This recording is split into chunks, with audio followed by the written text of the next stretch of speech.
Come back in time with me. It's late 1992, and about 25 of my college classmates and I flew from Atlanta to Johannesburg, South Africa, on a trip sponsored by the political science department of our college. To set this in time, apartheid had just ended in South Africa. So we would spend about a week in South Africa seeing the world through the lens of apartheid, its damages still lingering in the air even as the laws had begun to change. And then we would move to Botswana, where democracy had been in place for several decades. Botswana, at least the part where I stayed, was rural and beautiful. My home for a week, a small village, was lively with children. And I was placed with the stepmother of one of the village leaders, which meant that I was fortunate to have my own bedroom and indoor plumbing with cold running water. I was 21 when my feet set foot on Botswana's soil, and I was so very certain and sure of my place and my views in the world. When I entered the house, I was given a warm welcome by the older woman who hosted me. She showed me to my room, let me get settled, and then made me dinner. The house was set on a farm, so we had milk from cows and eggs from the chicken and vegetables from the garden. My host's hospitality reached far beyond letting a stranger come and stay in her house. She sacrificed to have me stay there, spending much of her limited money to make sure that I was well fed. Can you see me there? 21-year-old Sarah, entering this small house, meeting this kind woman, and can you picture the scene of what's about to happen? As I sat down at the table, she passed a plate to me made with the sacrifice of her labors and the sacrifice of her hard-earned money. And I looked at it and I said, "Oh, I can't eat that. I'm a vegetarian." Yeah, that's a true story. Y'all, it's been 33 years since I did that, and I still feel deep embarrassment and shame over my behavior. Shame and embarrassment of who I was and who I wasn't, of what I could see and what I could not see. 21-year-old Sarah not only rejected the gift of this woman's sacrifice, but 21-year-old Sarah couldn't even recognize that it was sacrifice. 21-year-old Sarah was so certain in her rightness, in her moral center being completely and totally inflexible to what was going on around her, that she could not see the fullness of what was happening. She could not see, I could not see, that in my certainty, in my correctness, I was rejecting her offering of peace, of welcome, of kindness. It would take me years to actually see and comprehend what it was that I had done, to realize that what I rejected was an offering of a precious gift. And while that certainty was not my intention, it was not my intention, that certainly was not my intention to hurt her or reject her, my actions had impact that caused injury. Intention versus impact. We hold these two things together. In the gospel, Jesus appoints 70 to go out ahead of him in pairs. I love that he sends them out together. I think that's super important. But he sends them out in pairs to the places where he himself will go. His instructions are precise. Take nothing with you, no purse, no sandals, no bag. When you enter a house, bid the house peace. If the peace is received, stay and gratefully receive their hospitality. If your peace is not received, go on, go to the next place. As we hear the gospel today, I wonder, what is Jesus' invitation for us in 2025, in this life, in this world? I recently met with a grad student who's working on his PhD. Part of what he's studying is why we continue to be divided, why it feels harder and harder to communicate with people who differ from us. He told me that just within the past 4 years, the number of Americans who approve of political violence has risen from 12% to 40%.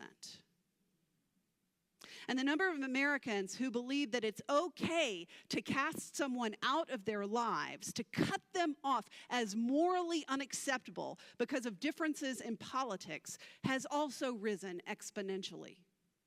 We're in a time where acceptance of violence and acceptance of separation are on the rise. What is the church's work? What is the church's call in this moment? Jesus sends the 70 out ahead of him.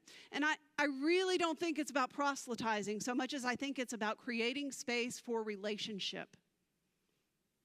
Armed with nothing but our best selves, no puffing up of our things, our net worth, the things we use to arm and distance ourselves, we are asked to encounter one another with the peace of Christ. How very holy and wonderful and dangerous and risky that is, armed with only the peace of Christ, sent out like sheep in the midst of wolves, armed only with the peace of Christ. Our world desperately needs relationships right now, relationships that bid and build peace, that bid and build curiosity, that bid and build connection. What does that look like to go out into the world armed only with God's peace? Can we begin to imagine what the world might become if we embody just a little bit of that? I don't know about you, but I often tend to think about peace as being the absence of war or of everything being calm. Our Jewish brothers and sisters, and indeed Jesus himself, would have a richer understanding of peace. Peace, or shalom, is a blessing. It's about wholeness, body and soul. Rabbi Ruth Adar puts it this way: peace, or shalom, is not an abstract. It depends on real conditions in the world. A hungry person, a fearful person, or a hurt person cannot have peace, cannot have shalom. Shalom includes bodily needs as well as spiritual ones. When we deny the needs of others, we deny them shalom. Shalom also requires participation. Shalom also requires participation. We deny ourselves shalom when we bear a grudge. We deny ourselves shalom when we mistreat our bodies. We deny ourselves shalom when we sin and choose not to take responsibility for it and make amends.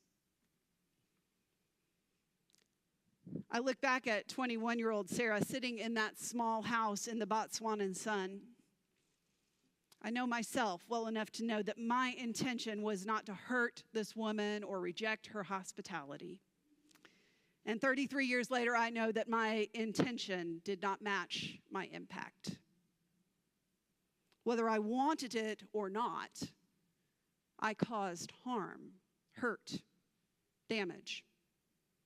And that is mine to live with, mine to atone for, mine to make right. Shalom, peace, requires our participation, our acknowledgement, our awareness. As Rabbi Adair reminds us, we deny ourselves shalom when we deny ourselves peace when we sin and choose not to take responsibility for it and make amends. And perhaps we deny ourselves shalom, peace, when we fail to recognize the places where our intent and our impact are misaligned. This week, as we celebrate the founding of our nation, I find myself wondering if, as an American, if the shalom I practice, the shalom, the peace I extend to friend and stranger alike, if it is the shalom, the peace that Jesus would recognize. If it's the same shalom, the same peace that he sent the 70 out to share with the world. How are we, as a nation and as individuals, how are we offering peace, shalom? How are we offering relationship, friendship, kindness to neighbor and to stranger, to immigrant, and to citizen? Do our actions match our intent? And if they do not, does our intent match our impact? And if not, how do we, as humans, as individuals, as a church, as a city, as a nation, how do we take the first step, not all of them, just the first step towards a peace, towards a shalom that our God will recognize as God's own? Amen.